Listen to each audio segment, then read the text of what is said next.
This month on May, peace talks will be held between the Ngok Dinka and the Misseriya Arab tribe following continuous conflict between the two tribes.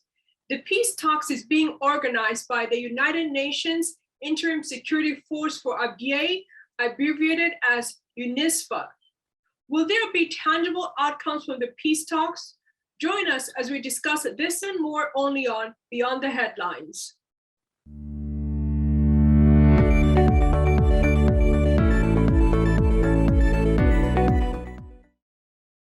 We are joined in the program by Mr. Edmund Yakani, the Executive Director of CEPO. Welcome to Beyond the Headlines. Thank you very much, and I'm pleased to be always a guest in your platform for sharing opinion and facts with various listeners or audience of your platform across the globe and within South Sudan. Thank you. With the recent increase of violent acts by the Misseriya tribe against the Ngok Dinka, what can you tell us about the current situation in Abyei?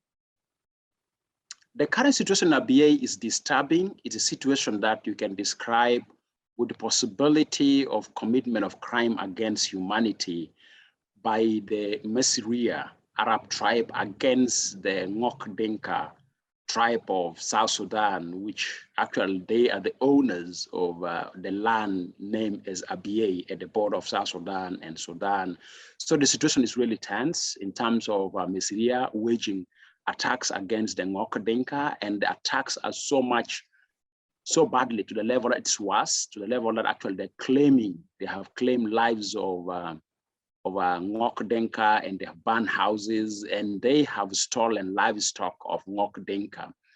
And if you see this recent attack of Misseriya in nature, the attack is really terrible. The attack is really a terrorist act, and it's an act that is committing a crime against humanity. If you see the patterns of the attacks, and if you see the messages that the Misseriya attackers have been speaking or carrying on, praising their success after they have successfully attacked the Ngok Dinka.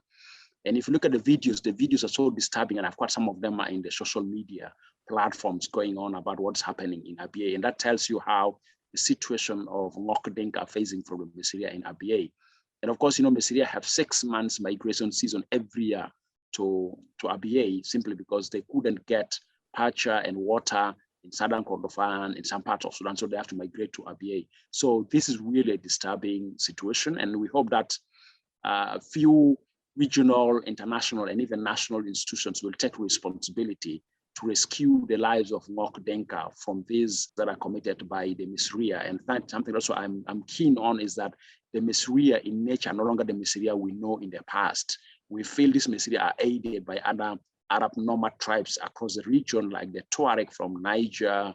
We have the Mbororo, we have the Janjaweed, who are disturbing Sudan. Some of them might have also rallied behind the Misseriya, because we can see the vehicles used, we can see the messages used in some of the vehicles are not really messages that we have seen in the Islamic movement in Sudan, but they are associated with messages that might have come from some other Arab nomadic Islamic notorious groups that they have joined hands with the Misseriya. So the situation is bad, is disturbing. It's a situation that requires an urgent both humanitarian and human rights calls to rescue the lives of innocent Ngok Dinka being attacked by the well-armed Misseriya Arab tribe. What is your view about the performance by the United Nations Interim Security Force for Abyei on the protection of the civilian population in the area?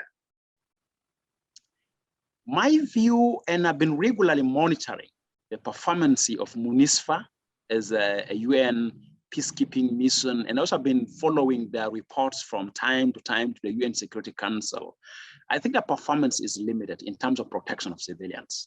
First, they can't really wage any aggressive action against any of the perpetrators among the parties in conflict in Abyei, being the Ngok Dinka or the Misseriya. And normally it is the Misseriya who are really committing atrocities against the Ngok Dinka and they're attacking. So you come to realize that in the eye of UNISFA, attacks are carried out. And one thing also I can share with you is that you don't see the early warning system of UNISFA helping them to deter or to prevent commitment of atrocities against the Ngok Dinka population. So their performance is a performance that, like any other peacekeeping mission that have no Chapter 7 mandate to protect civilians, is that they can't really go aggressively and prevent atrocities against the Ngok Dinka committed by the Misseriya. So the performance, I don't say really, is completely for protection of civilians, and specifically this last attack by Misseriya on the Ngok Dinka have really somehow draw attention of the UN Security Council, because the UN Security Council have to act through the office of UN Secretary General Special Representative to South Sudan, the former Minister of Ghana, Minister of Foreign Affairs, Hannah Tete, who pay a courtesy visit or a shadow diplomacy to Khartoum and Juba, and the outcome of her visit to Khartoum and Juba resulted to what is now being termed as Kampala peace talks between the Ngok Dinka and the Misseriya, proposed to be this month, actually from the 5th to the 6th. So that's the outcome. And this shows you very clear is that the UN Security Council concept of never again for genocide after the Rwandan genocide is under challenge in Abyei, because we have seen Misseriya committing atrocities against the Ngok Dinka in the eye of peacekeeping mission of UN, UNISFA. So UNISFA is limited in their response in terms of protection of civilians in Abyei. For an extended period of time now, you've been quite vocal about the status of Abyei, and you recently described the continued conflict in Abyei region as amounting to crimes against humanity. What do you mean exactly by that? For example, if you see the acts carried out recently by the Misseriya, the nature of killings that they have killed the Dinka Ngok, it is an ethnic cleansing. So they carry out non-discriminative attacks against the population of the Ngok Dinka. They burn their houses, they destroy their livelihoods, and they take over any livelihood that they have come across. And specifically, the Ngok Dinka livelihood is based on livestock. So they took the livestock. And the attacks that they carry out is that it is really targeted killings, like they're dealing with any person they find as a Ngok Dinka. And the message is that these people are praising is they're using an Islamic terrorist languages that God has blessed them to deal with the lives of the Ngok Dinka and for them to take control of the Ngok Dinka. Those particular statements are terrorist statements, are statements that made commitment of crime against humanity. So that's what I describe. And we have not seen any effective response from the government of Sudan, who might have backed up the Misseriya. They could have responded in controlling the Misseriya entry with the well-armed, because if you see the Misseriya, they're really well-armed and they entered from Sudan territory. You start asking Sudan responsibility to protect lives of South Sudanese from aggressive Sudan groups or entities. Sudan have never performed that role. So it allowed the Misseriya to come.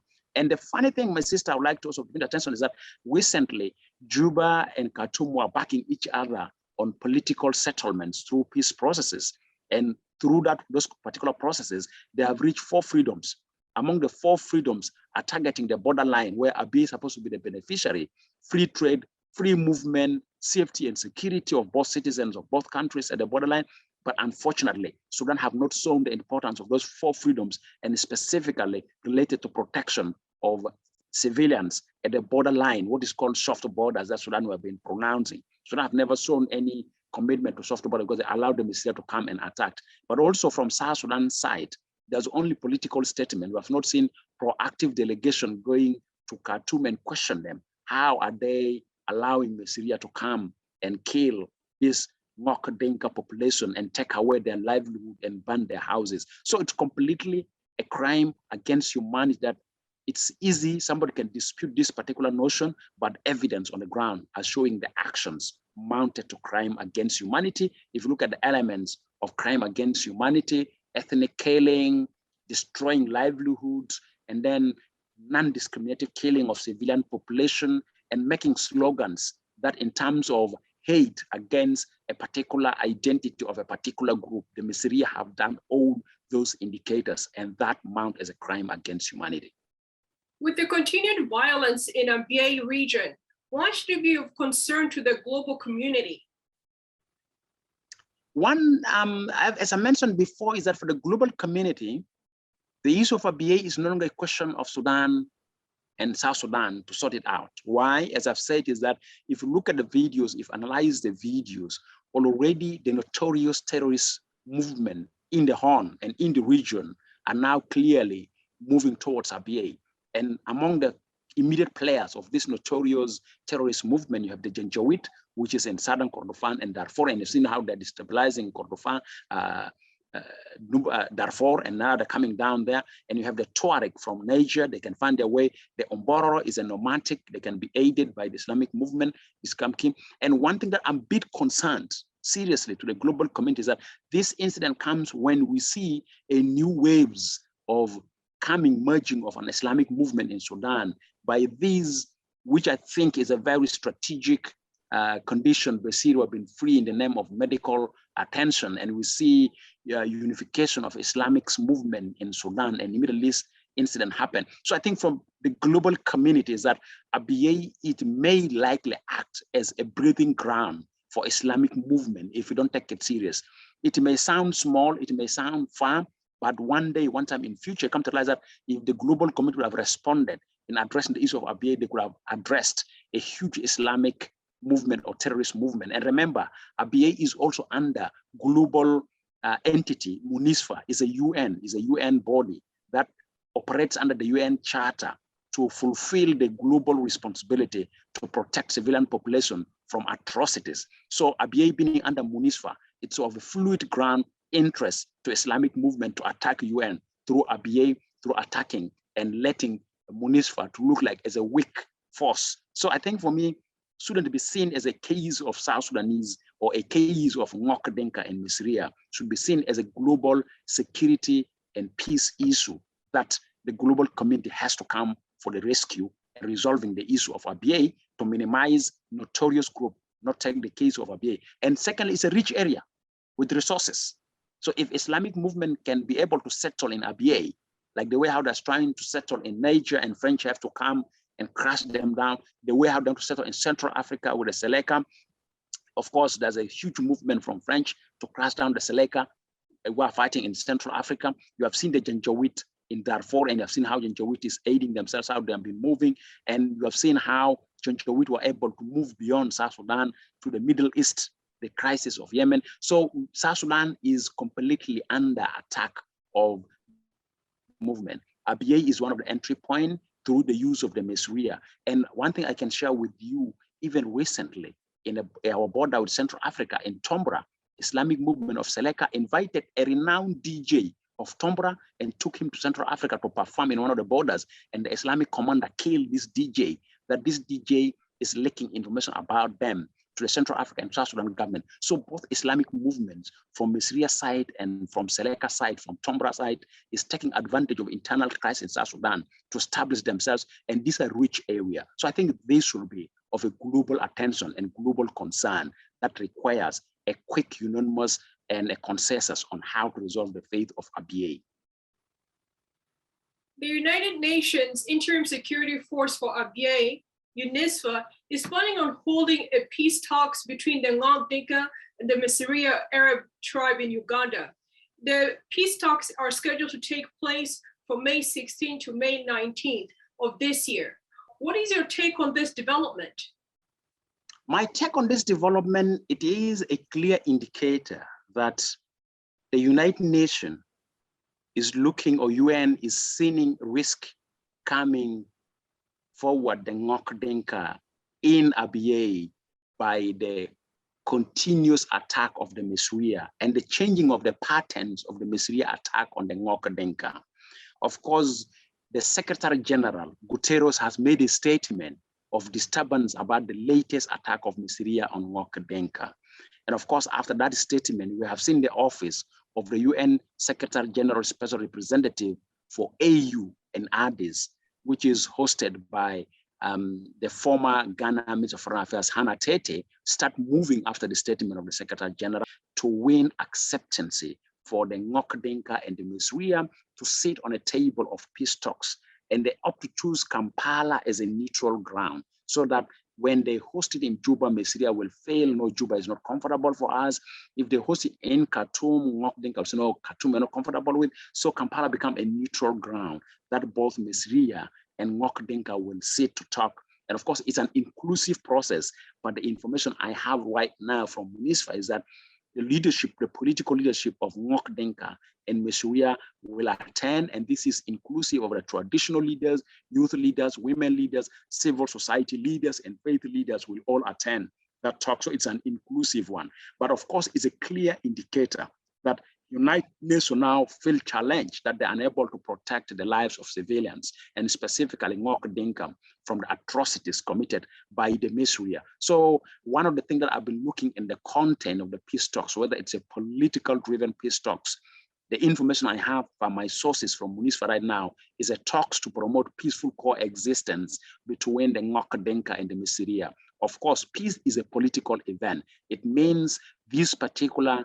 Kampala peace talk, which was proposed on the 16th to the 19th of May, will handle the question around the faith of Abyei. And we are all aware of exactly what are the contested issues with regard to the deciding destiny of Abyei. This is associated with Chapter 4 of the Comprehensive Peace Agreement, which was signed in 2005.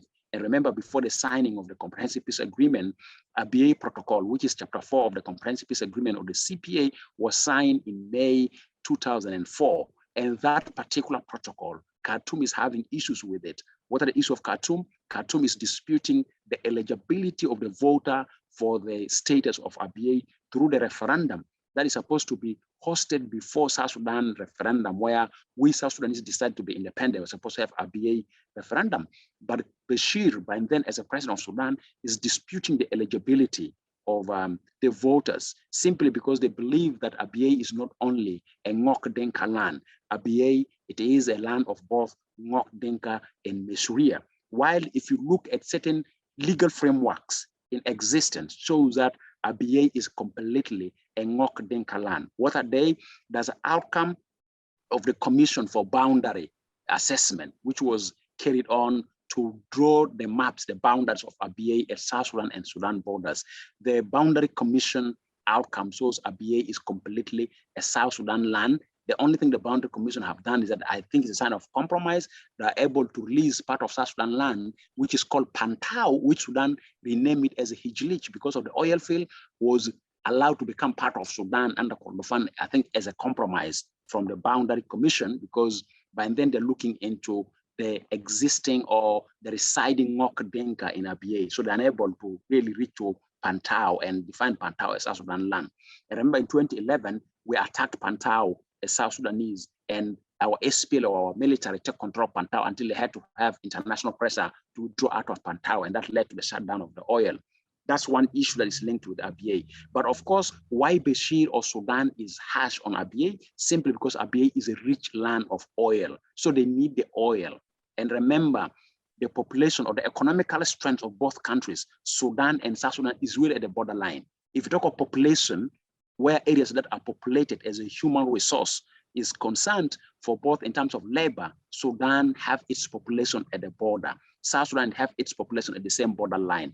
In terms of productivity, that you may use it for generating revenue, being it like oil, is at the same at the borderline. In terms of agriculture, in terms of food security, both South Sudan and Sudan are depending on that borderline, and specifically Sudan so much. In South Sudan, we have Northern Paragazal, which is a wheel rice scheme, which is not performing because of the war. But if you look at human resource concentrated at the borderline, livestock also is concentrated at the borderline of both countries. So Abyei is of economical benefit, both for Juba and Khartoum. But of course, for Khartoum is much more priority compared to South Sudan in terms of the oil field, because we have other oil field beyond Abyei. So I think for me, the UN is trying to move and to see that at least the Dinka Ngok and the Misseriya are allowed to peacefully coexist. But also UN realized that the pattern of the violence that is taking place between the Ngok Dinka and the Misseriya, and specifically waged by the Misseriya against the Ngok Dinka, the pattern is changing. It's taking a pattern of genocide. It's taking a pattern of crimes against humanity.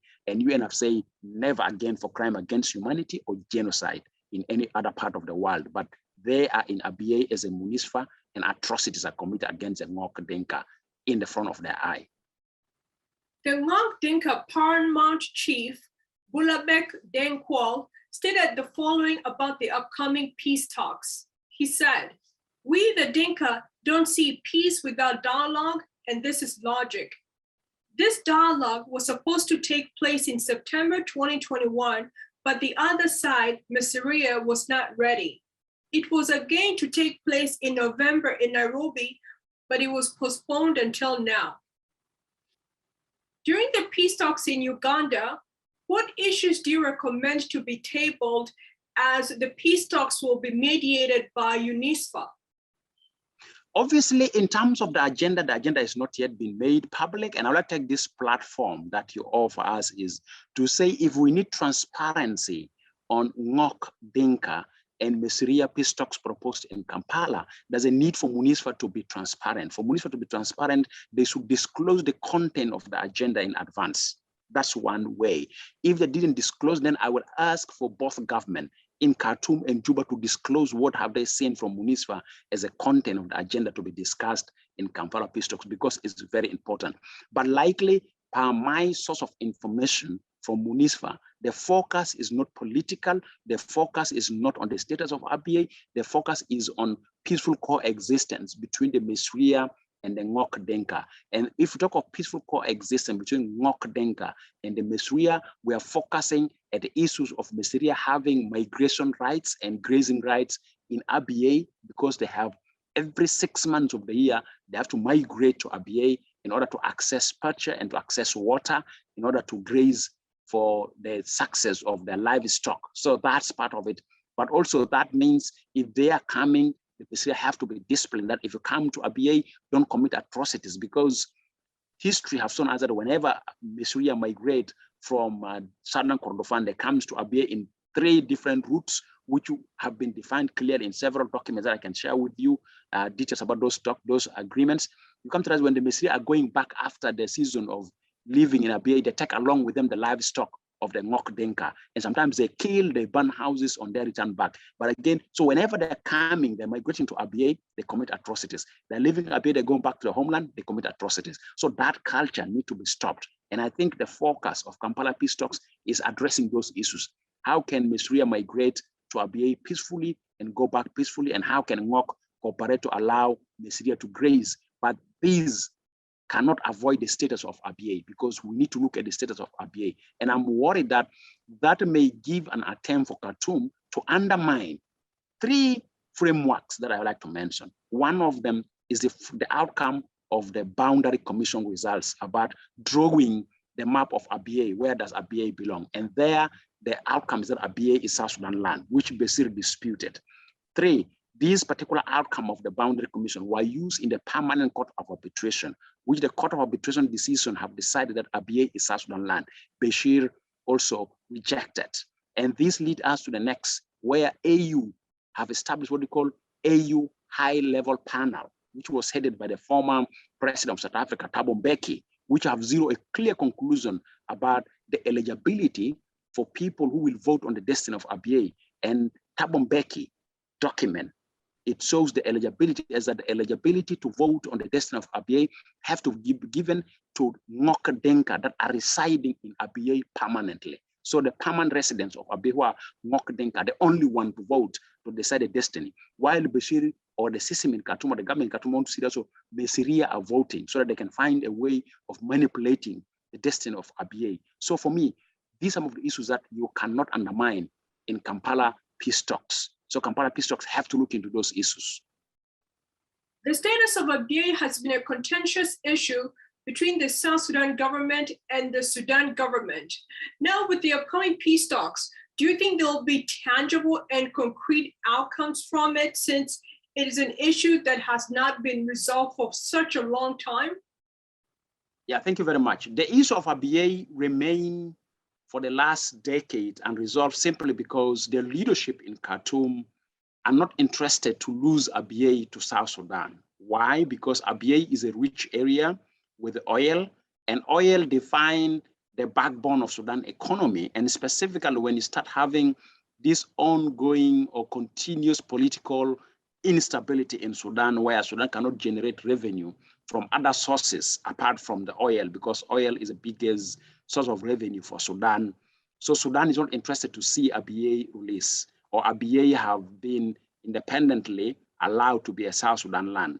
So Sudan is really interested in that, and specifically the Islamic movement under the regime of Bashir by then, which I'm quite sure some of them are still part and parcel of the current leadership in Sudan. They're not interested to see Abyei out of Sudan's control. They want it to remain Sudan's control because they gain from the oil.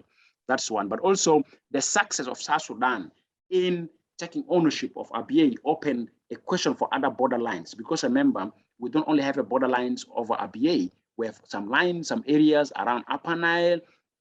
In terms of our border, we have some areas around northern Bahr Ghazal in the Raja area there. So the ownership of Abyei by South Sudanese give us a good reputation, a good precedency to claim some of our land that Sudan have renamed them at the borders, at the Upper Nile side and in western Bahr Ghazal side, that we need to claim them back. But as I've mentioned at the beginning, our borderline define the lifeline of economy for both countries, South Sudan and Sudan. So Sudan is not interested in that. But also, other thing that's really the big driving factor for Sudan not to reach consensus on the fate of Abyei is the pressure of Misseriya towards the leadership in Khartoum, because, as I said, 6 months every year, Misseriya have to migrate to Abyei. So if South Sudan become a complete, if Abyei become a complete South Sudan land, then the Misseriya rights of migration for grazing and accessing water for 6 months every year will be difficult. So Misseriya political leaders are playing big role in influencing Khartoum not to accept any political processes like the protocol of Chapter 4 of the CPA to allow Abyei to become a complete South Sudan land, and now they'll be forced to have international border arrangements in order to migrate every year to South Sudan. So Misseriya doesn't want to lose that. But also Misseriya constitute a big fighting force for Sudan military human resource. So Sudan also is afraid of antagonizing the Misseriya by allowing Abyei to become completely an independent South Sudan land. So there's a fear from the system in Khartoum over the impact. If they agree for Abyei to really clearly define to be a South Sudan land, they are worried of the impact or the implications Misseriya may inflict in them at the border. But remember, Misseriya are a population which hold huge livestock for Sudan economy, at the same time, population that at the border with South Sudan. So there's a bit of fear from Khartoum over that for the decades. But for me, it's really an economical driving factor, not political. Simply, I don't know if the day the oil end up in Abyei, what will they say about the fate of Abyei? But I think that's the driving force why the system in Khartoum does not want to see Abyei independent, mainly economical gain from the oil that is present at the border of South Sudan, and specifically in Abyei. Mm-hmm. What role do you think IGAD and the African Union should play between the peace talks that is taking place in Uganda between the Ngok Dinka and the Misseriya tribe? Both IGAD and AU have a complete political obligation to ensure that the discussions that are happening in Khartoum, when come to legal and political frameworks, they should not undermine the following frameworks. One, they should not undermine Chapter 4 of the CPA, because AU was tasked under the AU high-level panel headed by the former president of South Africa, Thabo Mbeki, and then have to resolve the issue of Chapter 4 or Abyei protocol in the CPA not being implemented until the panel died naturally or led to the birth of UNISFA. So I think AU there have a big role to play, and since also UNISFA is a joint AU and UN mission in Abyei, they need to put that. IGAD, as part and parcel of the mediator of the CPA, have a responsibility to ensure that the provisions of the CPA on the status of Abyei are not undermined, are not altered, or are not given any new interpretation. It has to remain as per the provision of the CPA. So both entities have a responsibility to play to ensure that any legal framework to be used to define the destiny of Abyei from Kampala peace talks have to be based on the provision of the CPA, have to be based on the provision of the boundary of commission outcome, have to be based on the ruling of the Permanent Court of Arbitration. Otherwise, if you undermine that, it will be a problem. Because one thing I'd like to share with you, there was attempts that were done in 2011 to undermine those frameworks that I've mentioned, being it Chapter 4 of the CPA, the Abyei Protocol, or the ruling of the Permanent Court of Arbitration, or the Commission on Boundary Commission. What are the attempts? In On 13th January 2011, there's a what you call Kadugli Agreement 1. Kadugli Agreement 1 is more or less an agreement that want to play a game to secure Misseriya grazing rights in Abyei. But that Kadugli Agreement of January 2011 was not highly accepted by the Ngok Dinka. Out of 9 chiefs of Ngok Dinka, only 5 attended. 4 have never gone there. And quite a number of stakeholders, religious leaders, traditional leaders, youth, women, civil society of Dinka Ngok have disputed the Kadugli Agreement. That attempt didn't work, didn't find any acceptance because mainly it's focusing on security and peaceful coexistence between the Ngok Dinka and the Misseriya. And the Misseriya want to use Kadugli Agreement to really claim legal rights for grazing in Abyei. That fails. After 6 months, on 13th July 2011, again, Kadugli number 2 agreement was brought up. So the Kadugli agreements were an attempts that were designed to undermine these frameworks like Chapter 4 of the CPA, Abyei Protocol, or the ruling of the Permanent Court of Arbitration, or the drawing of the borders of Abyei. But it's coming from an angle where they want to only legitimize grazing rights for the Misseriya to have and migration rights to Abyei. So I hope that Kampala peace talks should not undermine those frameworks and should not qualify the Kadugli 1 and Kadugli 2 as a legitimate frameworks that qualifies the state of Abyei. And that's why AU and IGAD have to ensure that the Kadugli 1 and Kadugli 2 does not set precedents or primary frameworks for deciding the fate of Abyei between its ownership between South Sudan and Sudan.